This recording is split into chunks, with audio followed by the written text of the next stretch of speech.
what is up? It is Dave, it is Duncan, it's Kyle back from Metal Epidemic for another album review. And for this review, Duncan, Kyle and I have been checking out the new album from Richmond, Virginia, Metal Titans, Lamb of God. The band's new album, Omens, will be released on October 7th via Nuclear Blast Records. So, album number 9 from Lamb of God, 10 if you include Burn the Priest. The album follows up the 2020... I didn't realise we were going to have to do album math, Dave.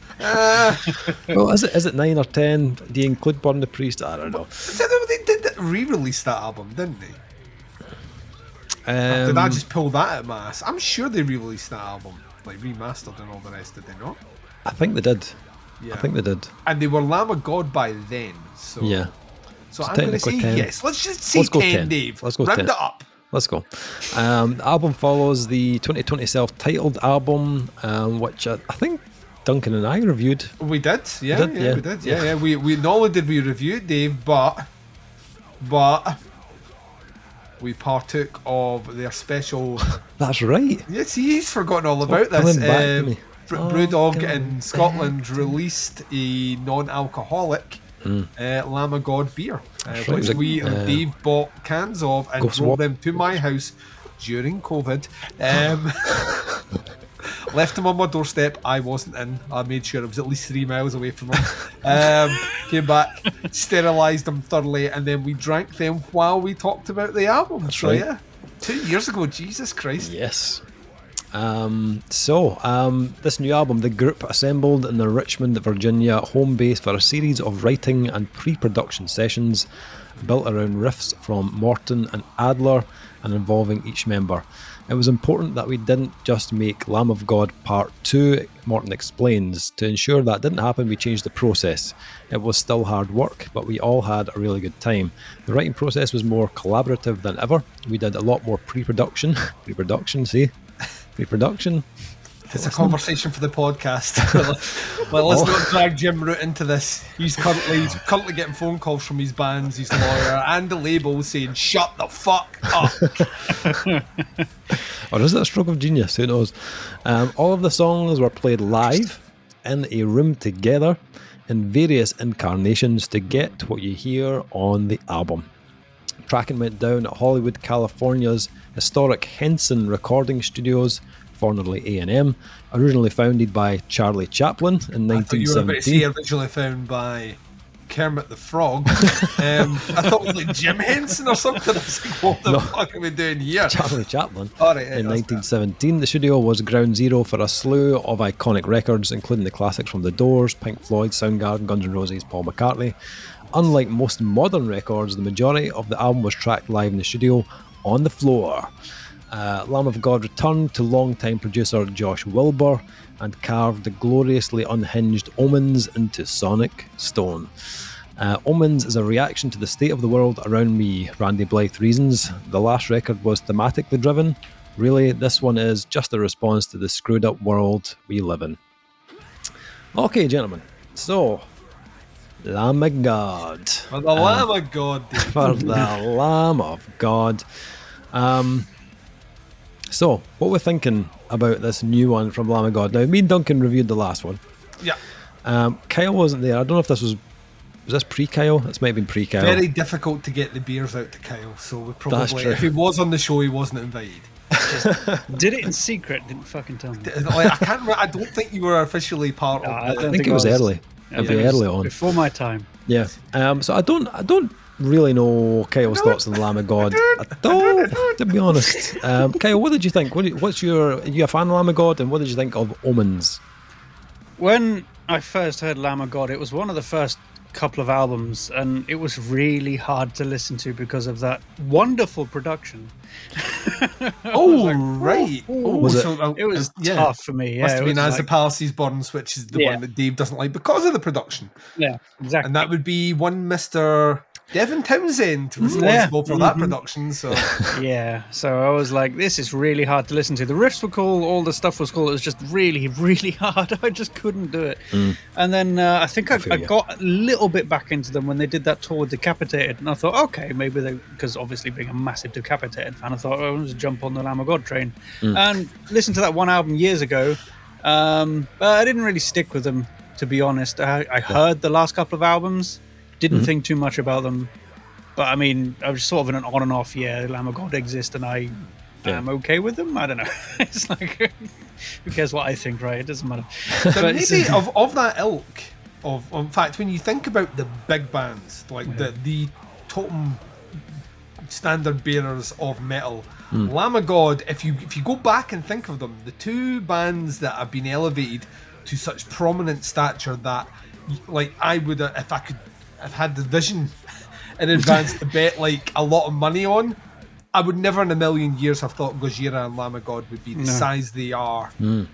20 years on from, albums that got me into them, that they would be arena bands. You know what I mean? Like, I would never in a million years have thought that.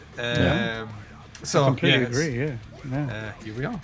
They've always been around for me, but never caught on to them, really. They never did anything that was like, yeah, that's awesome for me. Always the bridesmaid, never the bride, Kyle. Exactly. Exactly. I never even caught the goddamn bouquet. No. Interesting. So you went straight into As the Palaces. And was like, nope. That was the album that was the album, I think, where like everyone was, well, I say everyone, people that were hardcore Devin Townsend will never acknowledge it, but that to me was the first one where people were like that, and it was a musical genius, and I was like, is he though? Is he though? Like, did you hear New American Gospel, and did you hear this album? One thing is not like the other, like produced. Yes.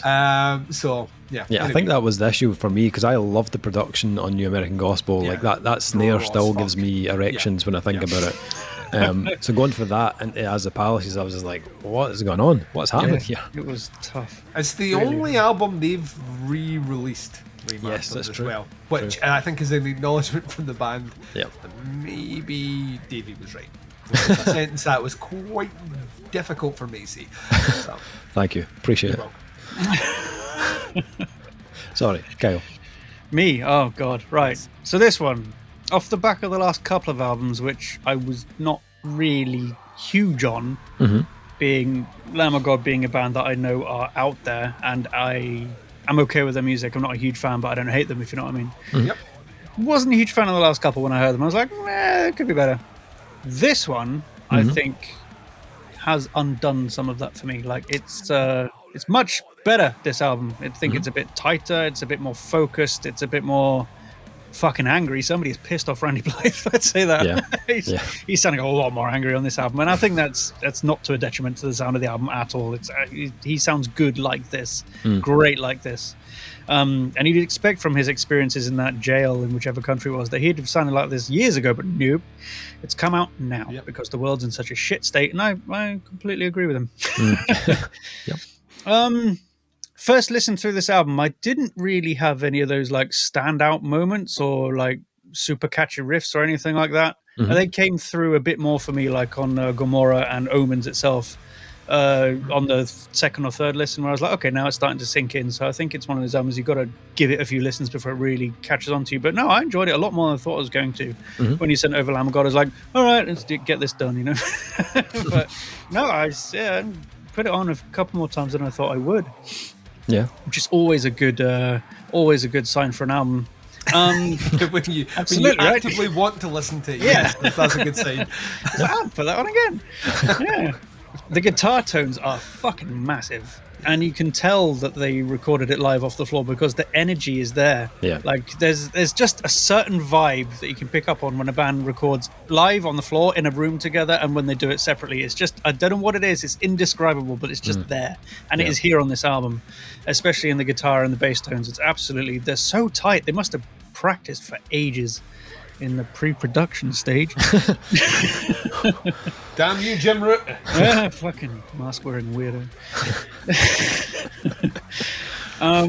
Only one big gripe for me is I thought the drum production was a little bit overdone. I can hear some sample magic going on. I don't know if that's because the drummer's immensely accurate with his drums and he can hit each strike exactly the same every time, but sometimes I thought I could hear a thing or here.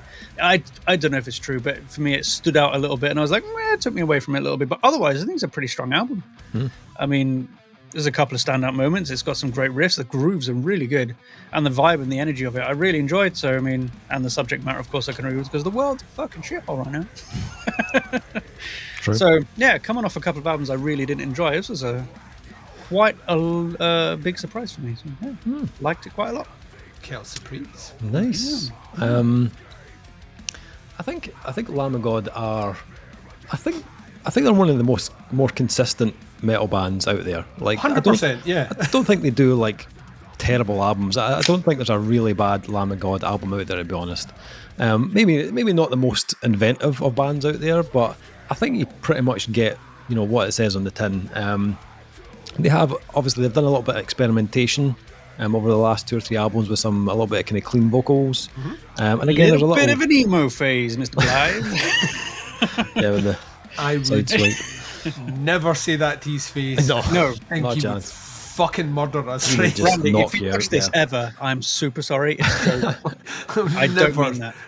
Never say that to his face. Nope. But let's get Kyle off the call, Dave.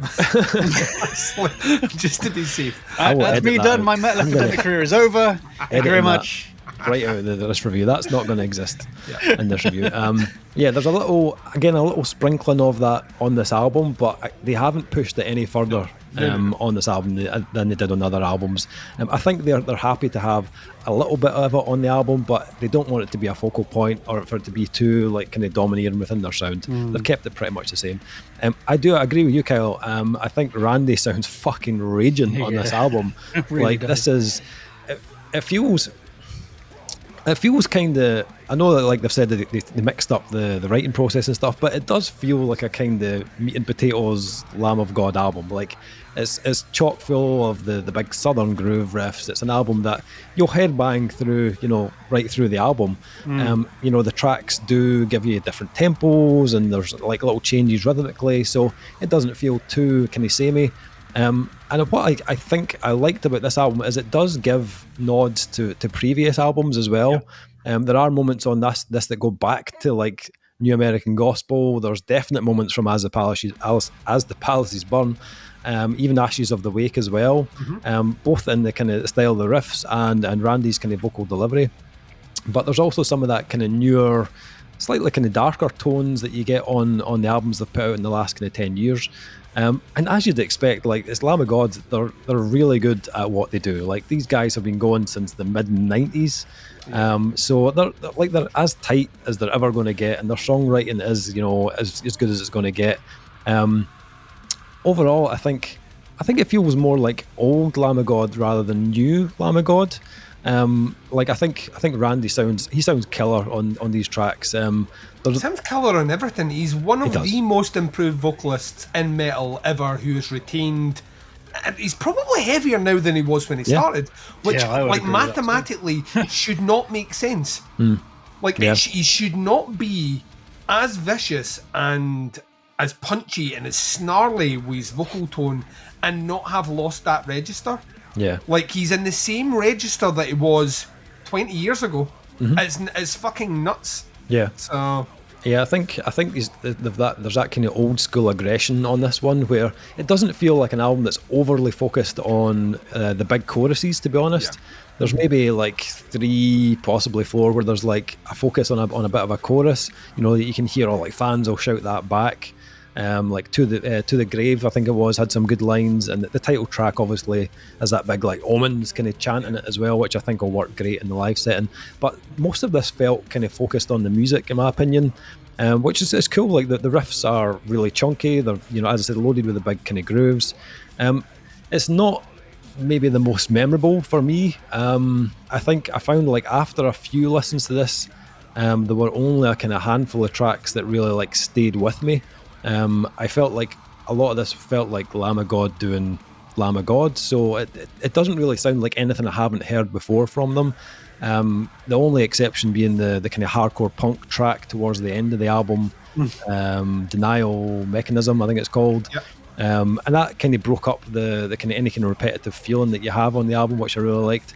I know the guys are really big fans of the kind of old hardcore era. They've covered bands like Bad Brains and Agnostic Front and stuff in the past, so it was cool to hear them leaning more into that influence. And then the last track, September Song, is a bit more kind of blended with like clean guitars or some kind of synths layered in the background. So that track actually worked well as something that didn't just come across like standard Lamb of God. The kind of almost like synthy kind of symphonics almost were quite a nice touch, and it gave the album a slightly different like shift in mood. I like the way they've tracked this. I like the fact they went for something a little bit more fluid and less clinical in the production. I think it really works. It does have the feel of a kind of band kind of jamming out the tracks and just giving it all they've got on each take. It doesn't sound like guitar tone wise, doesn't sound like it'd been overly fucked with in the studio. I think the instruments sound well recorded, a lot of kind of natural tone.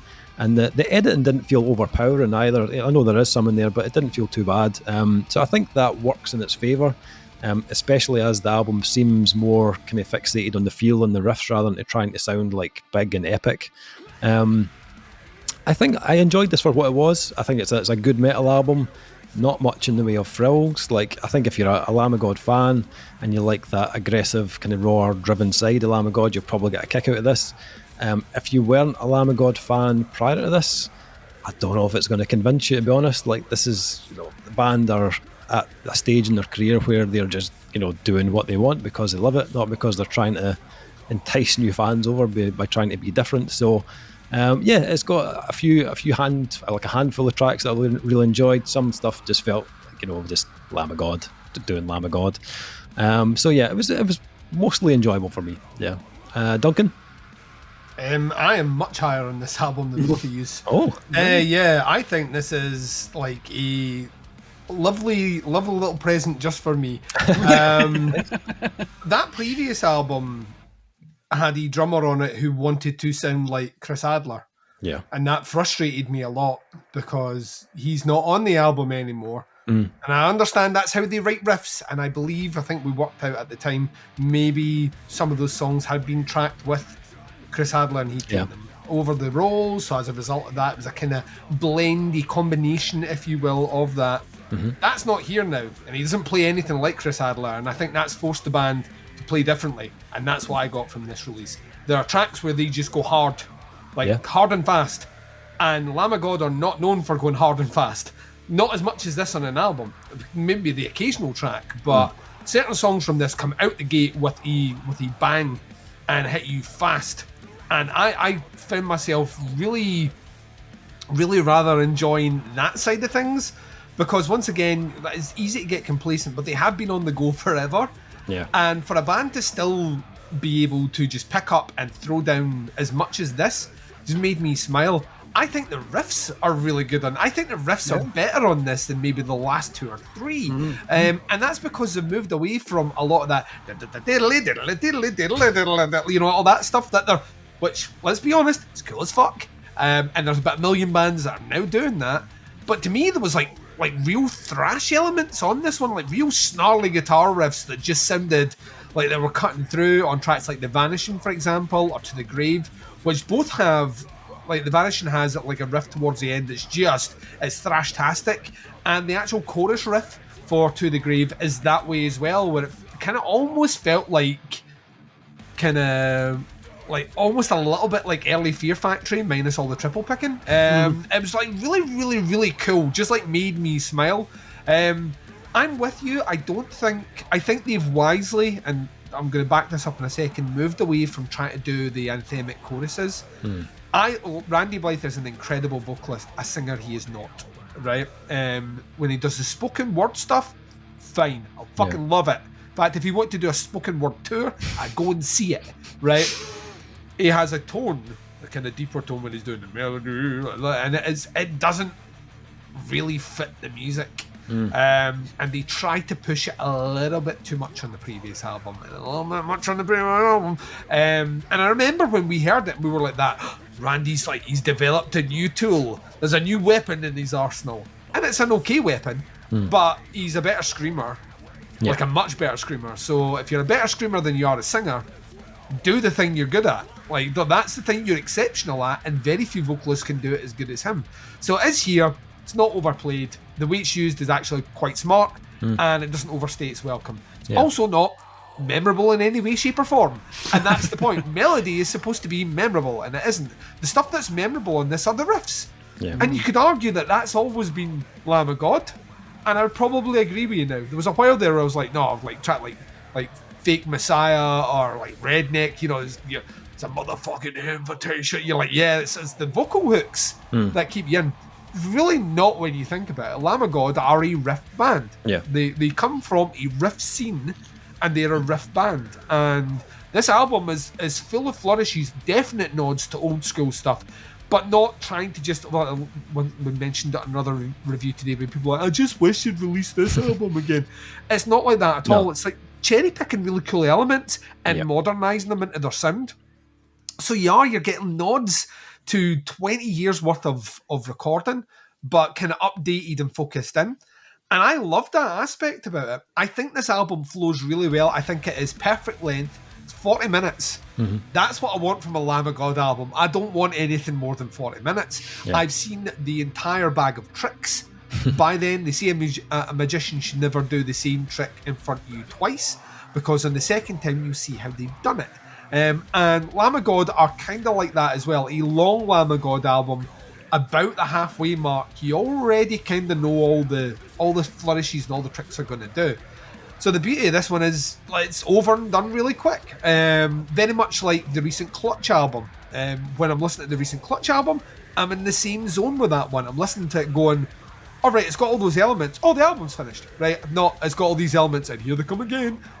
So they don't do that here. Love the production on this one. It does have a really snarly, great live feel, which I think just adds to that. We mentioned it before. I thought Randy's never done a bad album. You could argue this is his best performance in a few albums. Once again, I would not disagree with that. So yeah, it's not a particularly catchy album.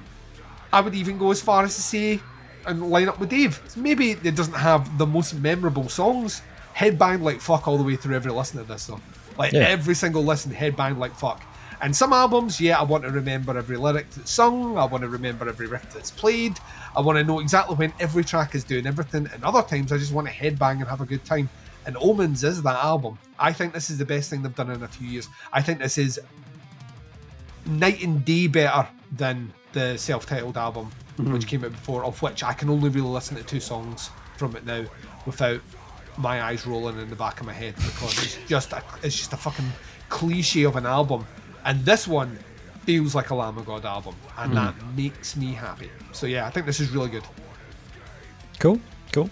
So scores, what we're thinking for Omens, Kyle? You know what? I actually enjoyed this way more than I thought I was going to, so I'm going to come in with a nice fat 4 out of 5. Oh, a fat 4 out of 5. Big fat 4. Big fat 4. Fat Kyle. That's what we called you on that review. It's been out there. I don't know what I said. It sounded like Fat Kyle. It did, but you did. You were like, Fat Kyle. Since you said that, I've stopped eating everything. You're looking much better this week, Kyle. Oh, thanks. A lot thinner. This one for me, I agree. It's probably the most aggressive thing they've done in a little while. I love the fact they sound pissed off, and I do like the production of it as well.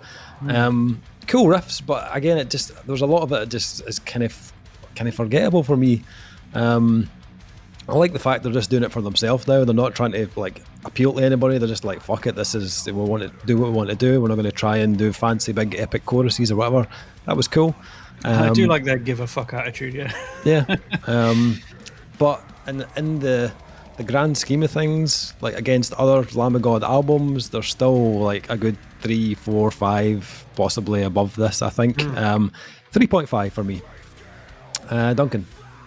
Yeah, I'm coming in with Kyle, actually. I thought Kyle was going to go a bit lower the way he was talking. So, yeah, I'm a 4 for this one. Yeah, I think this is really fucking good. I genuinely... This is one that made me smile because we're going to get to the end of this year, and of those big bands, your Slipknots and your Machine Heads and your Lamb of Gods, I've bet them all. And that's all that matters to me. That's all that matters to me. Yeah, like once I not want to throw Machine Head under the bus again. 100 times better than the Machine Head album, and you guys were rocking out fucking 4s on that.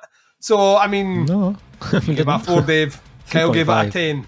3.5. And a banana. Actually. You gave it a banana. You think I'd this is as good as the Machine Head Yeah, album? I'd say it's on par. That's fucking insane. That's On par. insane. Yeah. You get off. He called you an emo. Did you hear that, Randy? He called you an emo. Go and get him. Get him. There's no way this is definitely way better than the Machine Head album. That's a conversation for a different podcast where we just talk about what's better than the Machine Head album, and that's everything this year. Slipknot's not out yet, is he? No, God. They didn't do any pre-production like Lamb of God, so... True that. That is the review. Thank you for checking it out. Links below to the band, the pre-order, all that sort of stuff. Check it out. Let us know what you think. Stick some comments in. And thanks for checking out. We'll be back with another review very soon. But until then, take care. Speak to you soon. Bye, everyone. Bye.